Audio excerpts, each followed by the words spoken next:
People, it's Conversations with Kobe. It's Wednesday, 8:30, and you know what we do. We talk to inspired individuals who give us a little bit of their secret sauce on how they were able to be who they are.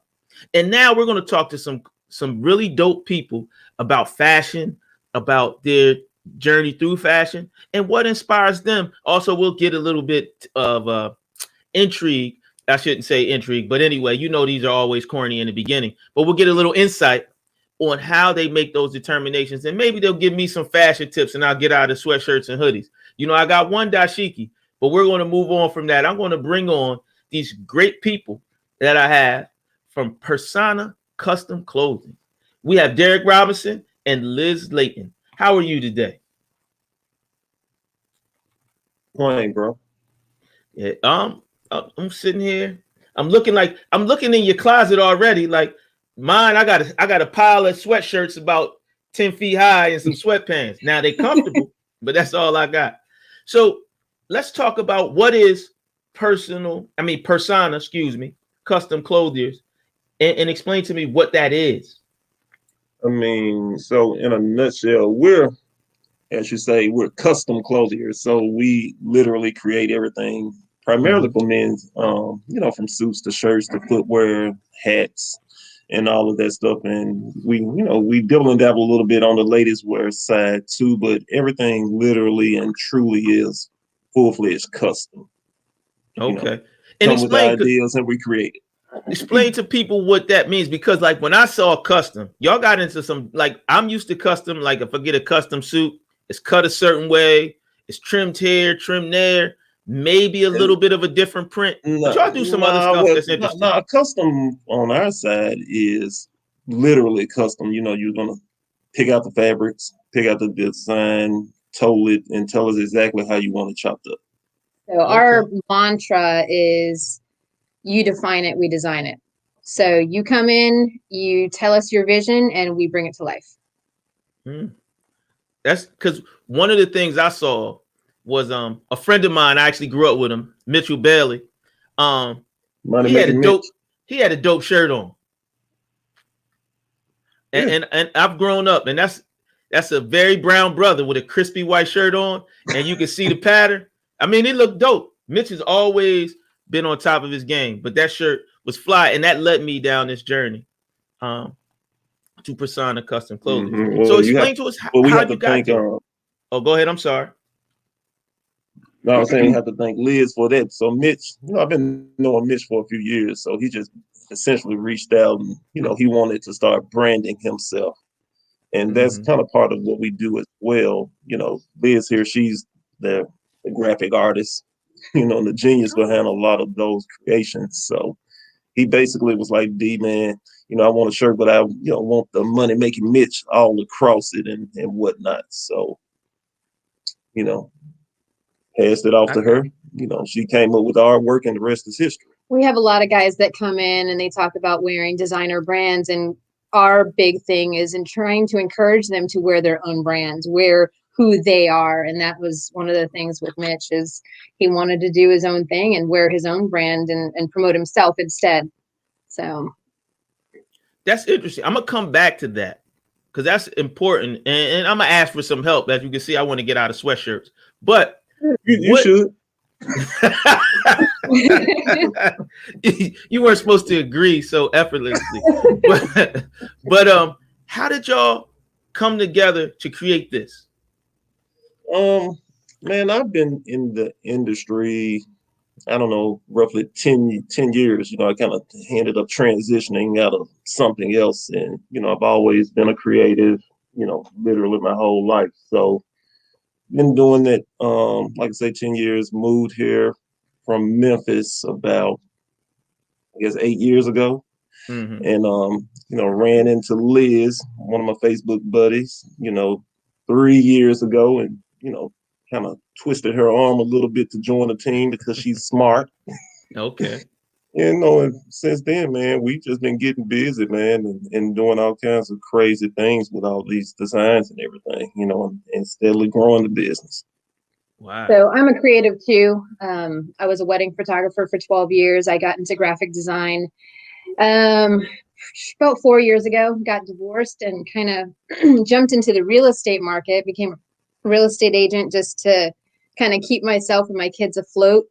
Ran into this guy on Facebook, and like he said, he kind of twisted my arm, and I fell in love with the business. I fell in love with what we can do for men and helping their self-esteem and making them see that they can look and feel differently. So I've kind of been with the business now for about 2.5, 3 years.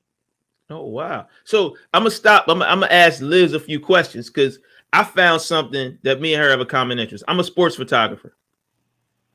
And so I do a little bit. I don't like doing weddings though or anything like that, but I love my sports. And Okay. I'm a filmmaker also. So Okay.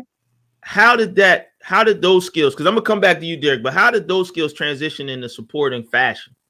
Oh, that's easy. So, like I said, I did wedding photography for so long, and I did portraits too for families and seniors and all that stuff. And just transitioning into fashion, I am creative because photography, you do have to have some type of creative nature in order to be successful. And so I brought that over into Persona. And so a lot of the imagery that we have is from me. And that's where that creativity comes into. And I think it's helped elevate the business. I love that. That's dope. Mitch asked the question, but I'll put it up in a second. It threw me off. That's interesting. I like that because the images on the website are dope. I love them. Thank you. Now, Derek, because you're creative in your way, and you express that through fashion. So let's talk about that also. All right. What do you want to know? Well, I want to know before fashion, is that always how you express your creativity? Or were there some other things that came out before? I mean, literally, it's almost better to ask, what can I do? Because I build homes, customize cars. I mean, I can draw, video producer, I've done all the rapper. Anything creative, really, I've probably done it. So it's safe to say, you can correct me if I'm wrong, fashion has become your latest manifestation of how you express yourself. Oh, it's become my latest manifestation of how to get paid. Yeah. Oh, okay. Hey, so I understand that. What he's not telling you is he was best dressed in high school. Yeah, so I've been around for a while. So Yeah. fashion is like second nature. You just got to figure out how to monetize it. I understand where you're coming from, because like, just to give you a little other background is like, I've been a teacher for 20 something years. So transitioning to business has always been difficult because I've never been in that realm, and education has never been about necessarily being about business, because I'm a filmmaker. I started the first internet radio station in Philadelphia. Mm-hmm. And so that challenge for me is always not what I can create. It's after I create it, really taking it to the business side of that. And we're going to go ahead. I've always been a creative, but even more, I've been more so an entrepreneur. Mm-hmm. So that's always, we got a ton of those guys in my family. So that's really where my mindset has always been. It hadn't always been on the creative side. It's always been about the business. I've just so happened to be a creative. It's kind of like a Jay-Z. But I disagree. More of a businessman than an artist. I disagree, because I think it takes a serious level of creativity to make things that are abstract come together. And as an entrepreneur, you have found ways, and also listening to you, found ways to take these things that are abstract and put pieces together that people will like and will pay you for. That takes some ingenuity, some creativity, and a high level of understanding. So that's why I have a lot of respect for what I've seen and approaching it in that way. And also, like, when you look at and I don't want to take over this too much. I want to hear more about you. But when I even listen to Liz, you watch how she's cautious, but having that eye, even in real estate, you got to have an eye for the house, how to explain it to the homeowner, all these other things, and pulling all that together. I think that kind of what makes everything that you have go, because both of you are self-starters. Because to be a wedding photographer, that's a self-starter, mm-hmm. and all those other things. So I think that's a very interesting coupling there, and also finding passions, because y'all both like that, expressing colors and all these other things. So now let's talk about branding, because you mentioned that. How important is fashion to a brand? I think it speaks volumes, actually. I mean, you know, the visual is what people are going to remember more so than anything. You know, it's kind of like TV. You know, I've done a lot of advertising in, like I say, my former business, but TV is way more powerful than radio. Mm-hmm. You know, the visual is everything. So, you know, fashion plays a part in it. You know, people, you know, they gravitate towards what they visually like. Mm. I never thought about that. That's an interesting statement, because TV and video is the most powerful medium on the planet. Yeah, I mean, anything visual. Yeah. So that, and that's what I was tying to when I put that together. That's interesting. That's dope, man. So how do you, when you're thinking about branding someone, how do you put those pieces together when you tell them in directions? Because everybody has a different kind of style, flavor, and all those things. But how do you So think about formulating that you brand? really have to take all that into consideration, and you know, not necessarily push them outside of their comfort zone, but figure out baby steps. Yeah, give them some baby steps, or figure out ways to creatively, you know, Express who they are. Yeah, help them express who they are. You know, we have some guys that are very conservative, so we know not to give them the wild colors and yada yada, all that stuff. You know, we kind of keep them not necessarily all the way in their box, but we put them there maybe with a twist. And they come to know that and appreciate it. We have a client, he's been with us for a couple of years now, and he refused to entertain colorful plaids or, you know, anything that was outside of his conservative box. But he liked what he saw that we put forward on our social media, and he decided, okay, I'll give you guys a chance. I will give you a little bit of creative control. So we took it. We gave him a little bit more color than he was used to. He can't stop now. That sounds like me, because this is about as colorful as it gets, is this red hoodie. I mean, I'm not really that bad. I'm talking a little bit. I'm talking junk a little bit. I'm not that bad, but I normally only wear blues, greens, a little bit of reds, and maybe an orange. We could change that.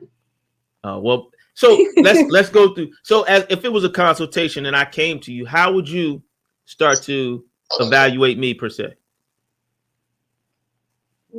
I mean, you know, you come in, we sit down, and we ask you what you want, what you're looking for, what you need. Where are you going? Yeah, where are you going? What's the event?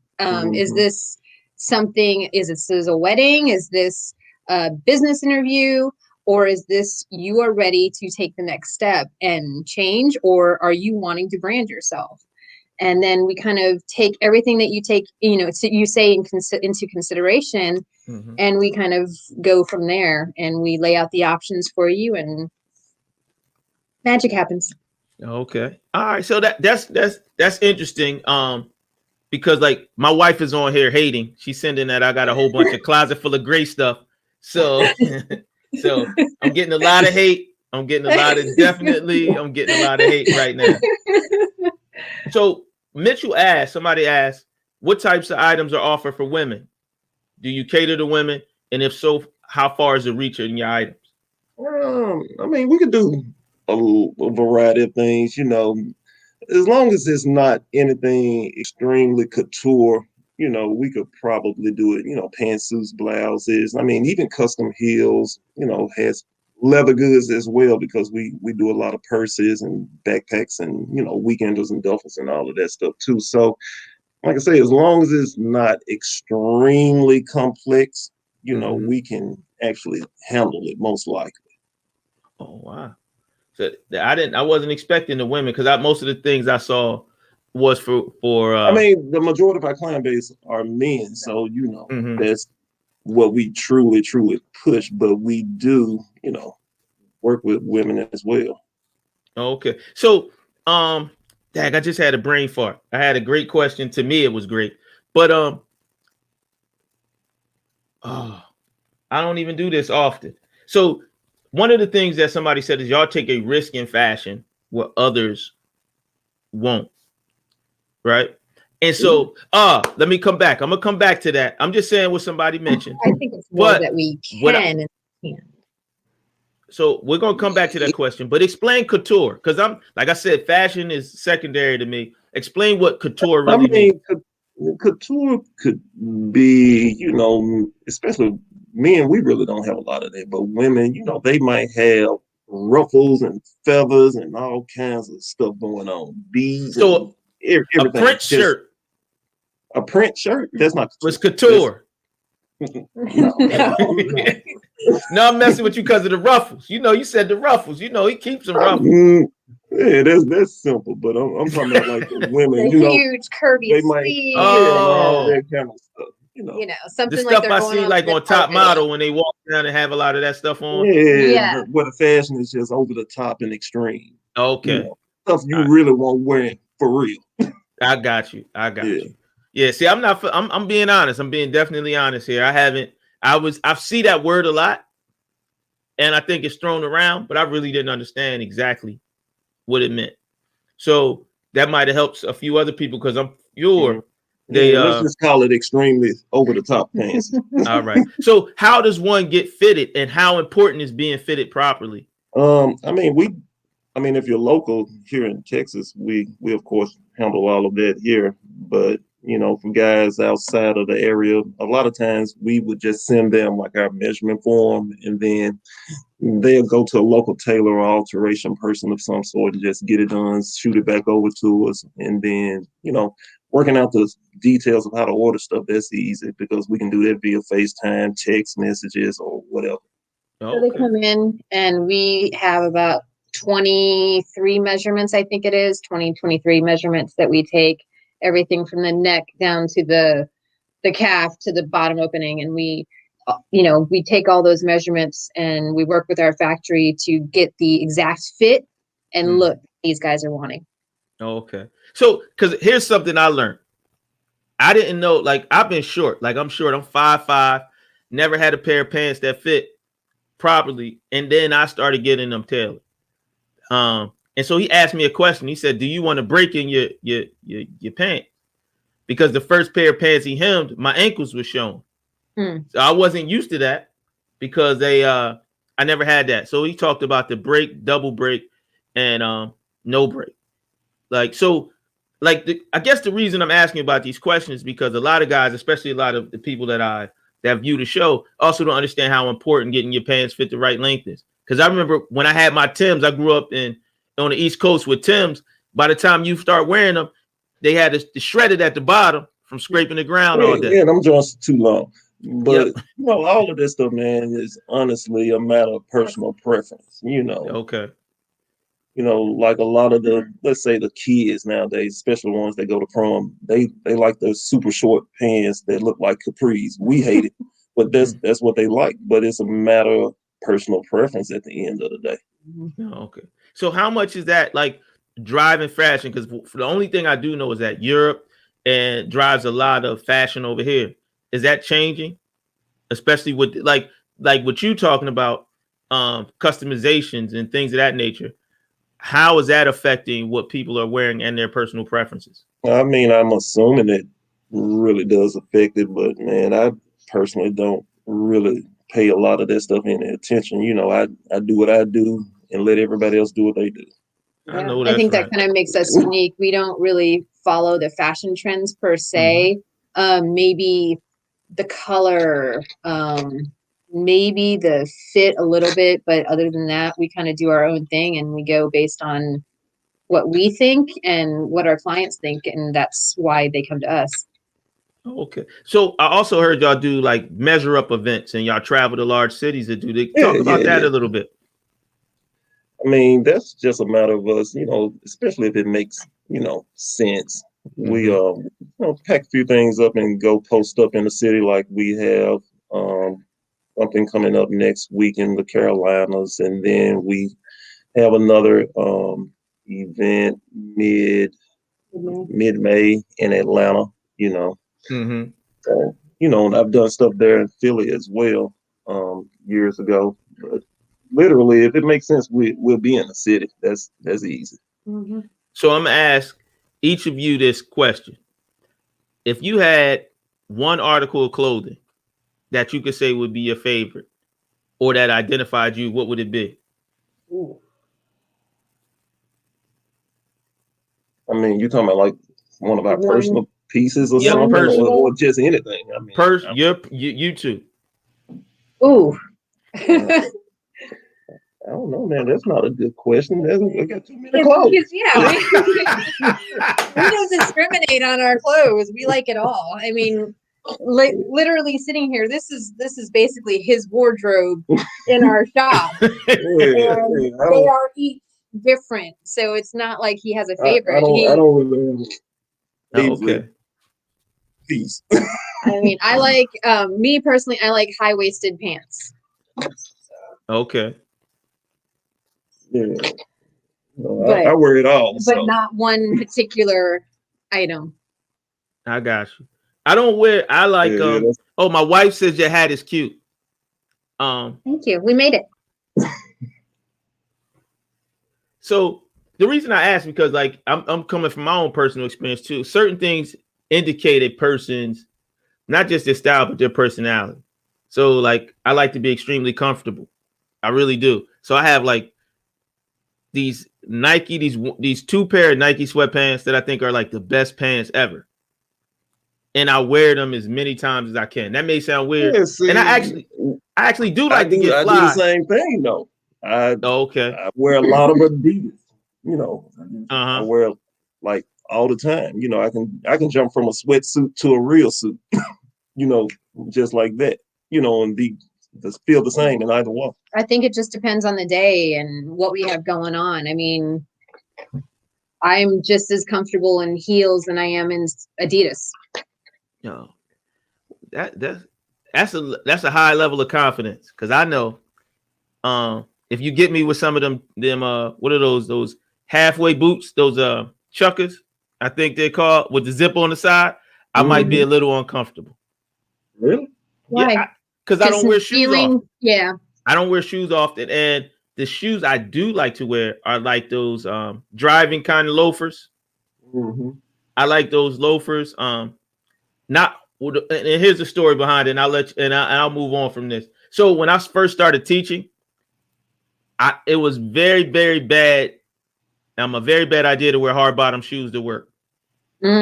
Because if you ever had to get in the middle of anything, they could be a liability. So I got in the habit of wearing rubber sole shoes.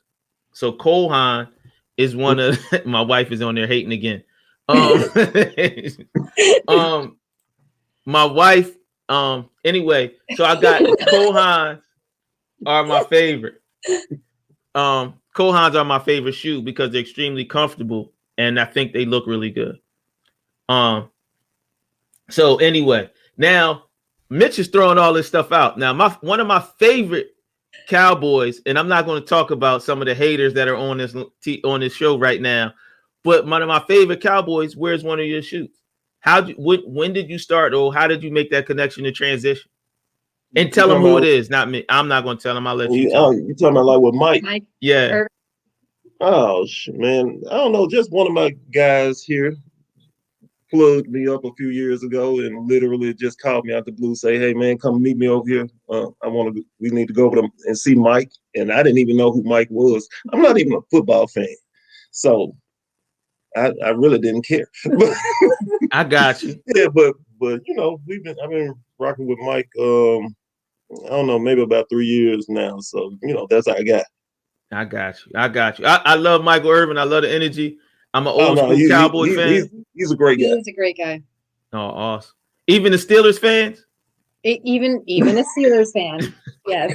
So you got to understand how hilarious this is to me. She grew up in Texas and loves a team in Pennsylvania. I didn't grow up in Texas. Oh, where'd you grow up? I grew up Midwest, East Coast, all over. Oh, I But my thought you grew dad up in was a Texas. huge Cowboys fan growing up. So Oh. I was 5 years old watching the Cowboys with him. Tony Dorsett, Danny White, I but would have never pictured that. If you said 5 years old, I would have been thinking more Emmett Smith and all of them. oh no, I'm almost 50. Oh, get out. I would never picture. Thank you.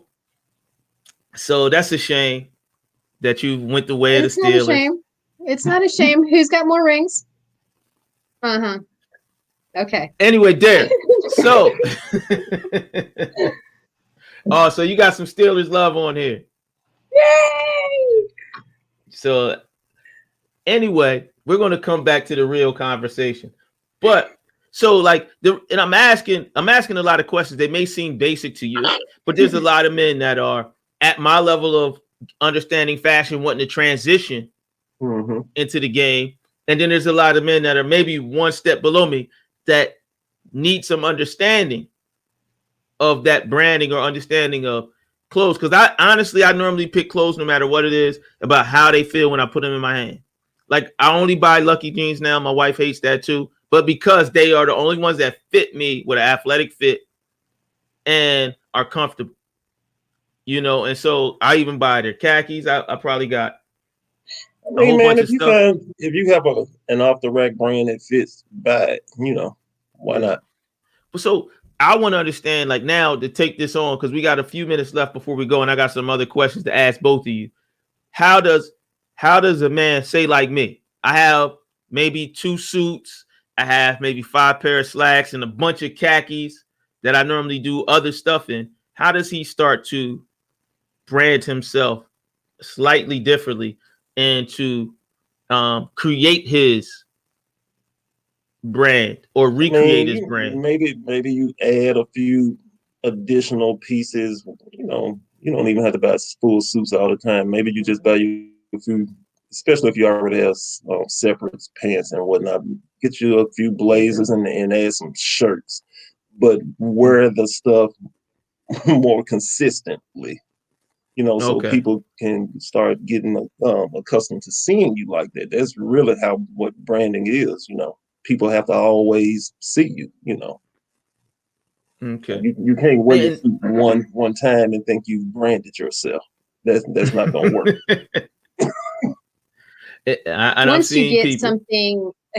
Once you get something that's custom made and you see how it fits on your body, and then you see how people react to that fit, because there's a difference between something that's off the rack and something that's custom. There's a difference in the way it lays on you.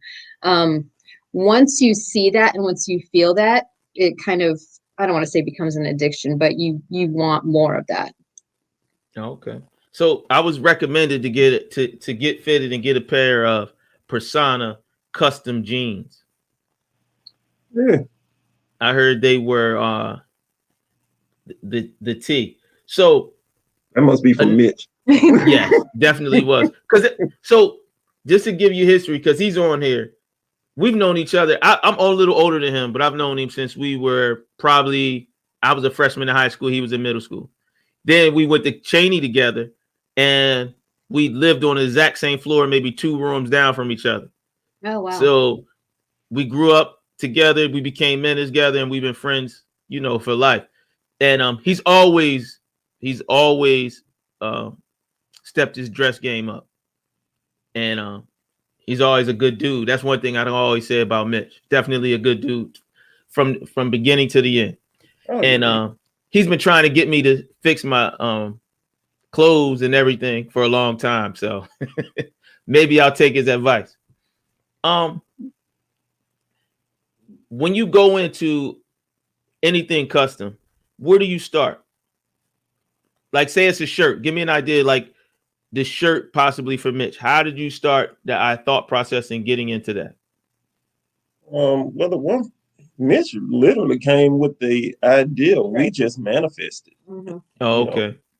So we've done stuff. We've done stuff similar to that before. And, he basically say, "Hey, I need a version of that."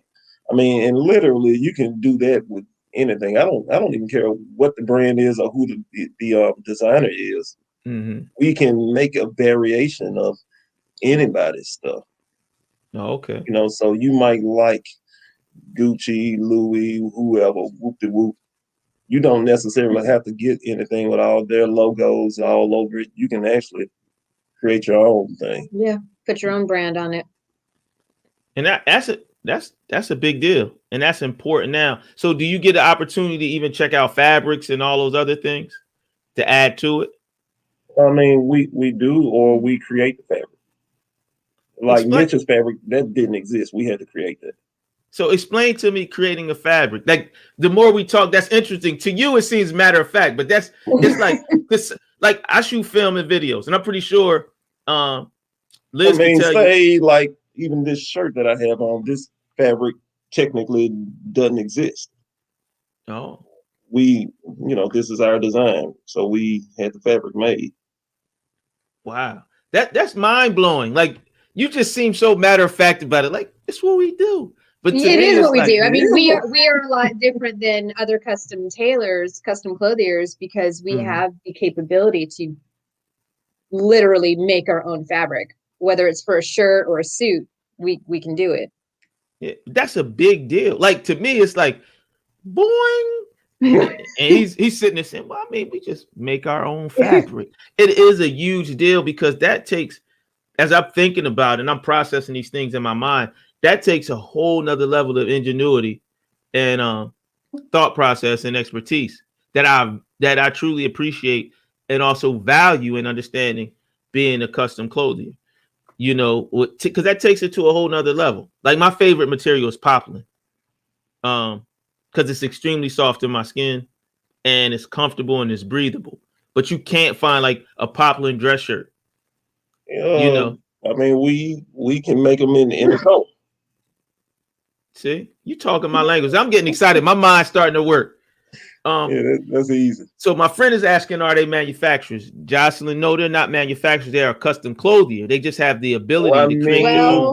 To a certain extent, we are. Really. Okay, talk about it. So we're custom clothiers, but everything that we do is always manufactured. So we have our factory relationships over in Europe. So literally anything we make it.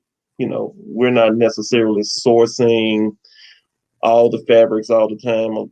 In a lot of cases, we actually have to create the fabric to make these goods. Yeah, that's super dope, man. I am so yes, glad. We can wholesale if that's what that question was leading into. Well, I guess that I don't know if she meant that. We'll see. Jocelyn, let us know. Did you mean can they wholesale? So I'm gonna leave you with a question I ask everybody. And if you both of you separately could say something to any person, alive or dead, and you could say your last words to them or some words to them, what would they be? Any person that you could talk to or say something to. Anybody? Maybe just alive or dead. Yeah, okay. That's all I would tell anybody. Follow your passion. Somebody asked a quick question before we go. You go first, Liz, but here's another question later. So I'm going to go ahead and do whatever popped in my head first, because your question, if I could say anything to anybody alive or dead, it would be my dad who passed in December, that I love him. Oh, sorry to hear that. And I understand. That's awesome.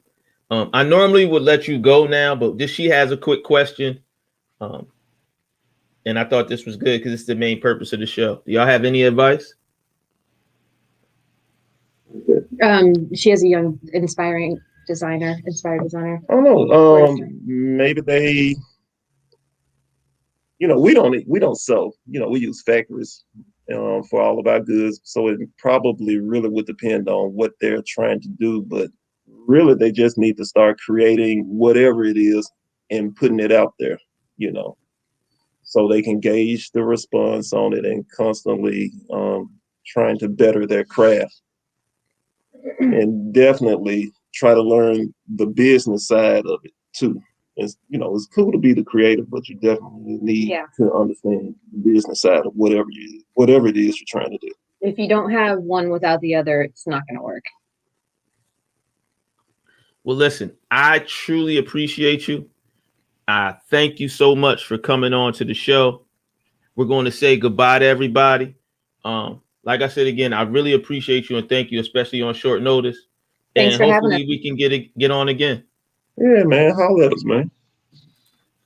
It'll never be a problem. I'm gonna holler at you because I told you it's a few things that I'm gonna get. Plus, I want to talk about them. Now he got me looking for some jeans.